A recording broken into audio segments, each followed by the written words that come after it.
Well, hello there. It is good to see you again, and welcome back to the latest installment of Wisdom and Wealth Pathways to a Life of Significance for You and Your Family. I am your host and moderator, Ryan Ruff, and as always, we've got our star of the show, Mr. Frank Astorino of the Astorino Financial Group. He's joining us, and we're going to be tackling another wealth management topic. That's what we do here on the show. We're taking the same strategies, solutions, and ultimately conversations that Frank is having with his clients over at the Astorino Financial Group, and we're diving into them right here on this show. And if you're a frequent listener or viewer of this show, you know that Frank and I we've had discussions about what it really takes to build an overall wealth plan. And one component within that plan that always seems to rear its head is the idea of charitable giving. Well, today we're going to be taking a deep dive into this topic of charitable giving. So let's frame it up for you. Well, think about it. Planned giving can help you do well financially while also doing good for others. So when you provide meaningful financial support to causes that you care about, the opportunity for potential tax breaks arises. So, in today's show, Frank and I are going to be discussing some particular charitable giving strategies and solutions and vehicles that might, be worth your consideration should you be interested in getting into charitable giving, at the start. Or we're also going to be discussing some next level strategies to maybe help bolster or reinforce your philanthropic efforts. So that being said, let's go ahead and bring Frank on and get right into today's discussion. Frank, it's good to see you this morning. How are you doing? Great to see you, Ryan. I love this topic and always willing to expand on it. So good to see you. Yeah, absolutely, Frank. We got a good one. We've touched on this topic in prior episodes, Frank, but we haven't really had the chance to dive deep into it. So let's start high level here, Frank, like we typically do. Is charitable giving a topic that you say that many of you and your clients and prospective clients are asking about? How much of an interest would you say is there in charitable giving these days? Uh, Ryan, I would say about 70% of the clients that we deal with have an untapped interest in charitable giving. And we wouldn't know that unless we did our discovery process. And usually in the discovery process, as part of our planning, we uncover their values. And when they start to reflect on things that they're passionate about, once they've gotten past their heirs and survivors and so forth, you start to hear about their college or about animals or about the world and how they'd like to make an impact. So that's part one. Part two is that a lot of professionals know about these instruments, but they're not expert in these instruments. So they're not getting prompted to really talk about it. But I think the statistic has shown that there's probably 70% of the people who are wealthy. They care about protecting their assets. They care about transferring their assets. They care about not losing their assets, but they also have sincere desire to make an impact on the world. Roger that, Frank. So, how would you say that financial or really wealth planning overall fits into this category of charitable giving? It fits in on a number of levels, depending on the sophistication of the charitable instrument. Charitable planning could start with as part of the estate plan. So if you have a significant estate, your advisors are looking at what is the consequence of them having amounts of wealth above the tax exemption amount. So today it's a little over 22 million. So if you have 50 million, you're facing a significant exposure there for tax. Most affluent people are looking at the current income tax. So if they're getting too much tax because they work for a company and they're well compensated, they're looking for deductions. And then you have people who are they've done really well in their investment portfolio. We saw last year several with over $1 million of unrealized gains. They don't want to pay the tax, but it might be appropriate to sell some of those stocks. And then there's people that need income. So we have instruments. It starts out with basically your will, and you can just bequeath through your will. But it gets a little bit more sophisticated when you have multiple objectives for your wealth planning. Roger that, Frank. So, Frank, this is a pretty broad topic. There's a lot of moving parts within charitable giving. Where would you begin to start? That first step in terms of the approach of tackling this idea of smart charitable giving. Where do you begin here?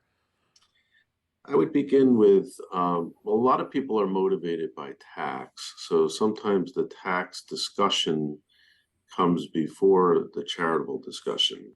Mm, Uh, as soon as you mention the C word, yeah. people kind of, clam up and say, well, I'm worried about my kids. But then you have this enormous tax burden.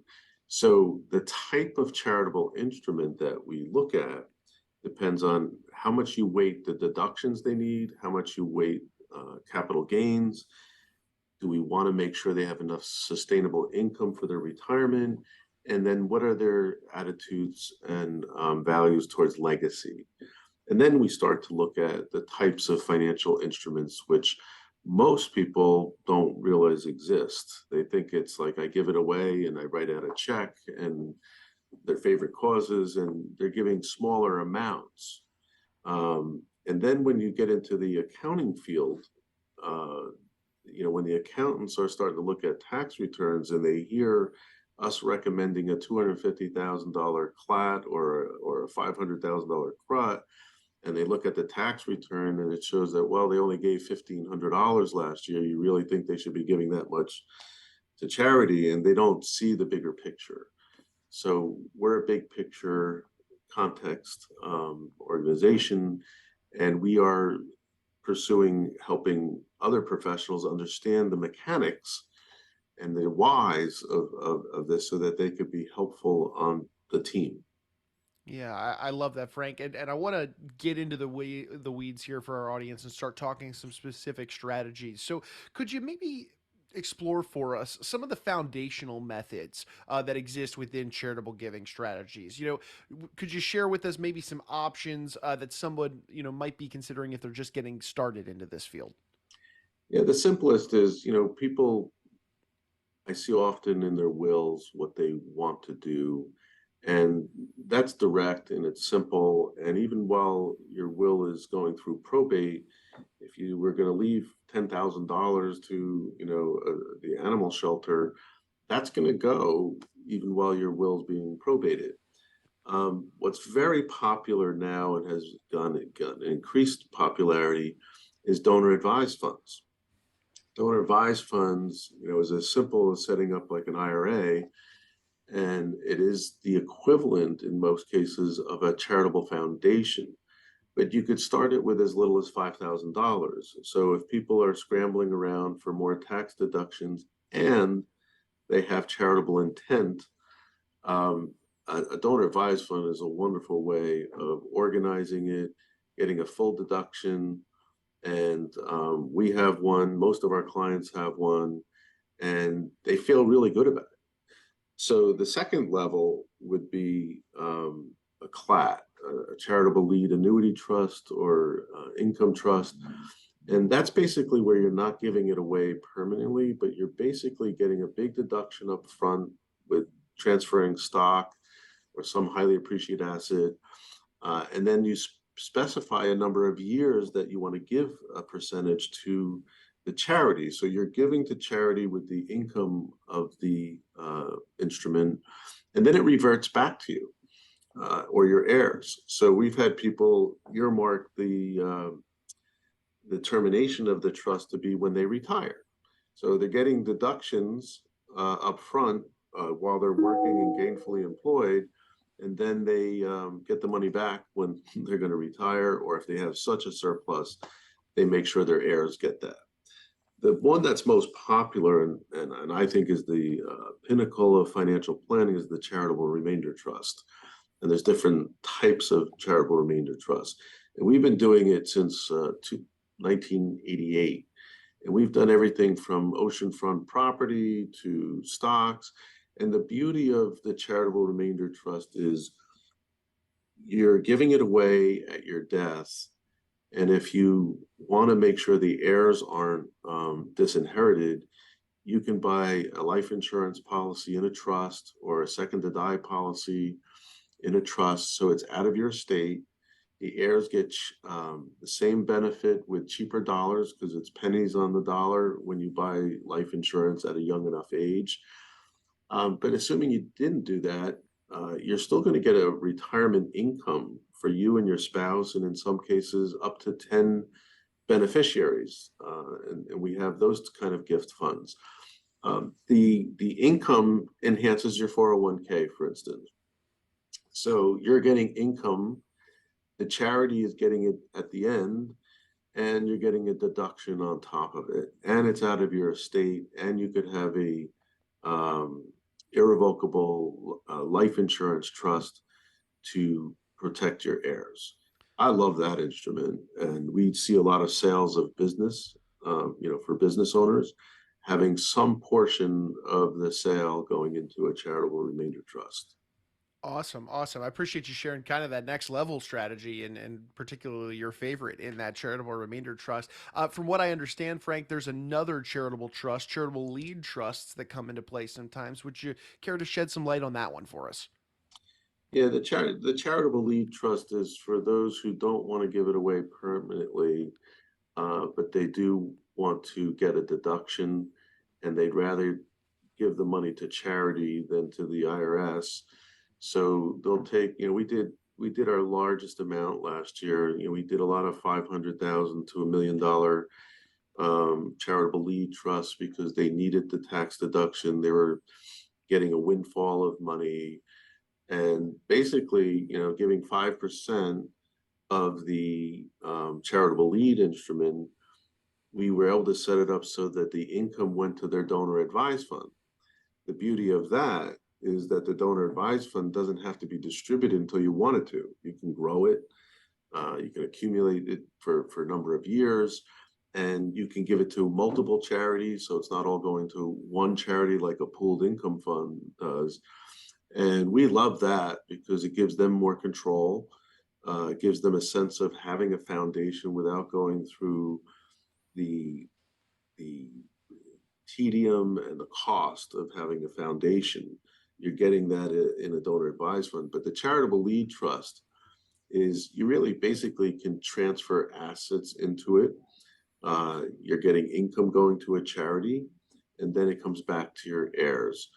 The caution there is that the income that comes out of that charitable trust is taxable. So you're getting a deduction on the front end, but you're paying ordinary income tax on the distribution to the charity. Roger that. Thanks for clarifying between those two, Frank. And in terms of one of the more advanced options for any philanthropists or would be philanthropists, you had mentioned that idea of a foundation or really a private foundation. Talk to us about how these work, as I'm sure many out there in the audience are familiar with private foundations. How do they work and where do they come into play with charitable giving? We've been doing foundations for a long time, and we would recommend that you not do a charitable foundation until you're looking to leave at least $1 million. And there's a lot of cost and tedium and regulation that goes into it. I like converting a donor advised fund to a foundation when the wealth has or the trust has gotten significant enough. And I find that it's a unifying agent for families. We're working on some very significant ones right now where you have a blended family and mom and dad want to make sure everybody gets along and is happy. So you have this $1 million to $5 million foundation that every year they get together and have a dinner. I was just at an event where we were raising money for literacy, and I was there with another entrepreneur, and he was there because his father had left a significant foundation, and he was able to write a $500,000 check to a charity that might have hoped to get a $10,000 check, and it's because somebody's parent had left a great cause, and the family is able to continue that cause in the name of the parent. So we like foundations. We just don't recommend that you do it until you're ready to make it more of an event and a annual thing than a one-time or minimal thing. Roger that. Appreciate that clarification there, Frank. And so, Frank, as we're going through these different vehicles and strategies for charitable giving, if anybody out there in our audience is feeling charitably inclined and maybe they want to make giving a part of their larger wealth plan as a whole, who would you say they should be looking to for maybe some guidance or support in going through this process? That could be a little bit more challenging, and I think going back to the recognition that not everybody knows the nuances of these charitable instruments, it's become somewhat of a niche, along with retirement planning, in our firm. So I would start with a wealth manager or financial planner, if not an estate attorney. Usually, an estate attorney is equipped with knowing these instruments and knowing where they're appropriate. And it's not something that they just took in one class in law school. It's something that they're doing regularly. We must be doing at least six or more complex charitable instruments a year. So we are accustomed to talking to accountants and lawyers who haven't done one, and that's not to take anything away from them. We're not practicing law, we're not practicing accounting, but we want everybody to be on the same page because you could make errors in the administration of it, and these are irrevocable instruments. So they should start with either their financial advisor or their tax attorney. And I mentioned tax attorney, not your criminal attorney or your real estate attorney, but someone who understands tax. Of course, of course. And Frank, as we're bringing our conversation to a head, uh, you know, coming in on the end of the show here today, Frank, if there was one note you could leave our audience with, one kind of bottom line it for us, what would you say is the most important aspect of planned charitable giving that you would want your clients or anybody out there, frankly, to keep in mind when they're approaching this strategy? The most important aspect from our view is to have charitable intent and to have a desire to make an impact that goes beyond ourselves. The tax benefit is part of the rationale for being generous and altruistic and wanting to make the world a better place. And certainly since COVID, we're seeing a lot more of that attitude come out of these planning sessions.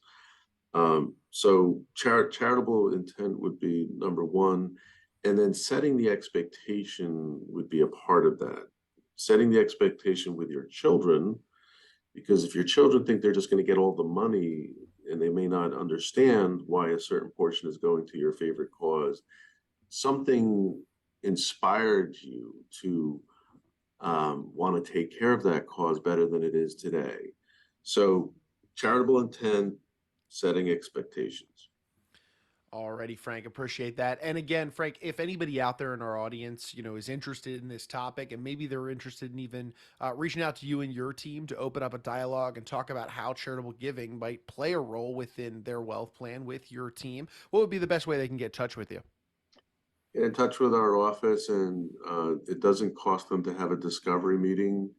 We're skilled in knowing where the appropriateness is and whether this is something that should be a continued dialogue. And people have as many as six conversations about it with research that we provide for them so that they can start to get a feel for what it is. But start out with a discovery meeting, and it's non obligatory. No one's going to pressure you. And I think that's the best way to start. And you'd be surprised at how many people get very intrigued as you open up the discussion. I believe it. Well, thank you there, Frank. And hey, look, you're a busy guy. You've got clients to serve. We'll let you get back to running your business, but I appreciate you carving some time out of your day to dive into this idea of charitable giving. And I'm looking forward to being back with you on the next one. Ryan, as always, it's great. Be well, travel safe, and thank you for your due diligence and having this conversation. I appreciate it. And absolutely, Frank. And also, as always, we're going to take one final moment and thank you guys. And that's our audience. Oh, here, Frank, sorry. Let me have you mute yourself while I do the outro right here. That way it doesn't take your camera shot. Awesome. Thank you, sir. Fantastic, Frank. Well, hey, look, we also want to say thank you to you guys, and that's our audience, for jumping aboard and being with us on the show here today. If you took anything away from today's conversation, maybe charitable giving was a topic you hadn't thought too much about, but now it's piqued your interest, well, do us a favor, subscribe to the show on whichever platform you checked us out on today, and then, of course, share any of this information with any friends or family, even business owners, anybody that you think would benefit from this episode here today or any of our future episodes. You see, I mentioned this at the beginning of the episode. I'll say it again. We're taking the same conversations and strategies that Frank is implementing with his clients at the Astorino Financial Group, and we're bringing them right here to you guys on this show. That means we got a lot of great topics here in future episodes and, of course, in past episodes that we would hate to have you miss out on. So for Frank, I'm Ryan. We're going to go ahead and say so long, but we appreciate you guys joining us on today's installment of Wisdom and Wealth.